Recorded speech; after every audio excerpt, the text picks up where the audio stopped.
Hello, my name is Jacob Elliott, and I'm here to present for Philosophy 103. What is ethics and what are the different branches of ethics? So we're going to start with first, what's ethics? Ethics is the branch of morality that studies right and wrong.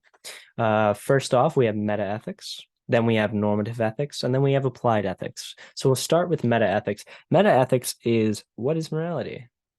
Well, it has a pretty interesting question and a pretty interesting answer. Um, so to start with, we have moral absolutism. Something is absolutely right or absolutely wrong. And whatever that answer is, kind of determines how that person will act. Another one's called moral relativism, which provides into cultural relativism. Moral relativism is the idea that a moral action will prove to be, uh, or the phenomenon of that action can be either right or wrong. The next one would be that a cultural relativism. Now, cultural relativism would be that a culture is either right or wrong inside of that, culture. That culture kind of determines the correctness of an action. So it's kind of a difficult situation to be in. Like, for example, if for the Aztecs had this little tradition that if you were going to sacrifice someone, you were going to have their parents watch and their parents would be on peyote. That's a little that's a little harsh. And I personally don't think, that's perfect. Um, and the issue with cultural relativism is that there is no like moral progress. There's just one thing's right and that's it. And nobody's right and nobody's wrong because everybody's right and everybody's wrong. That's kind of an issue, not only logically speaking, but also, more morally speaking.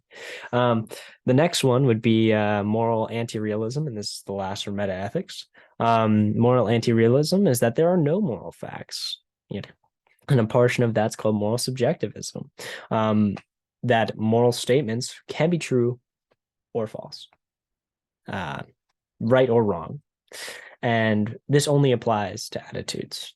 Uh, so the next part would be ethical theories, moral foundations. It's kind of like a principle, like a ethical principle, a moral principle, um, that have that find the basis of what's right and wrong.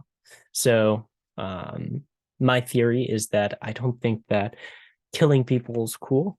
Well, murdering people is cool, and I think that that's widely held opinion. Now, all ethical theories have some kind of starting assumption. That was my starting assumption, and to seek to, apply a good reason to that, there's two sides of the argument, I'd say.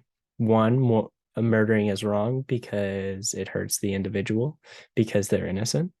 And the other side is that murdering is wrong because murdering is right in some situations.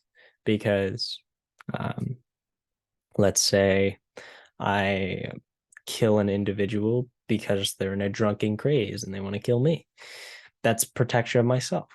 So that's the difference between moral relativism, for example, and moral absolutism. You have one thing that's completely right all the time, and one thing that has a little bit of leeway. So pick your poison.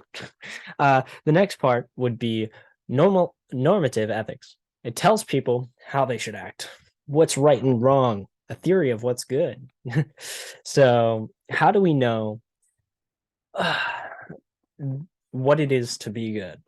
What's good, you know? And there's an answer for that in different fields. One's deontology. An act is good or either right or wrong in of itself. Um, and that's how you can determine if it's supposed to be good or not. So I guess you would use kind of a moral rule book or um, moral rules or a moral code, which says these things are right. 10 Commandments, follow the 10 Commandments and you'll be good. Um, kind of is some outside sourcing there, but uh, at the same time, I think that that kind of helps out too. Kind of having a rule book does help.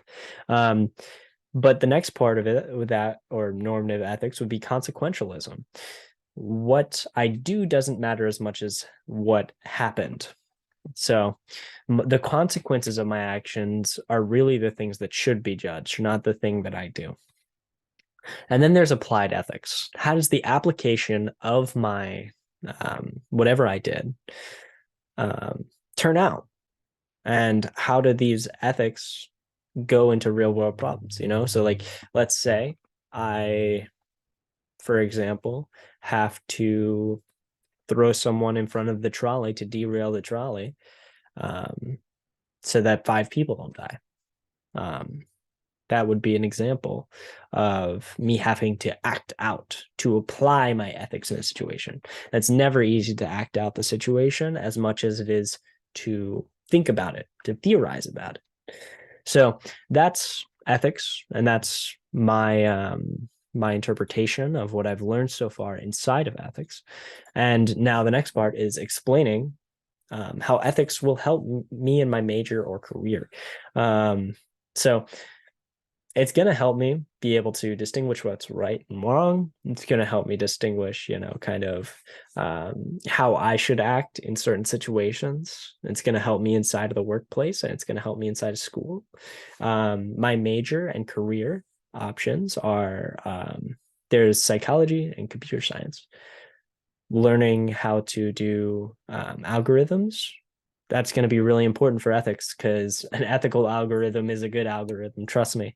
And yeah, how could the field of ethics and various historical ethical theories help me in my future career? Well, I can be very specific.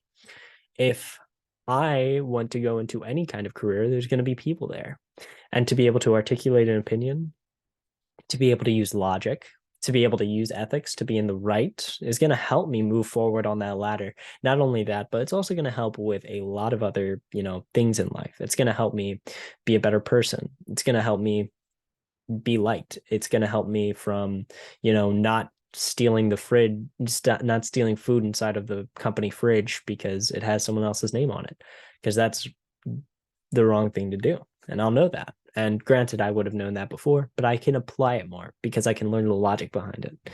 Anyway, that's my presentation. I hope you liked it, and thank you for listening.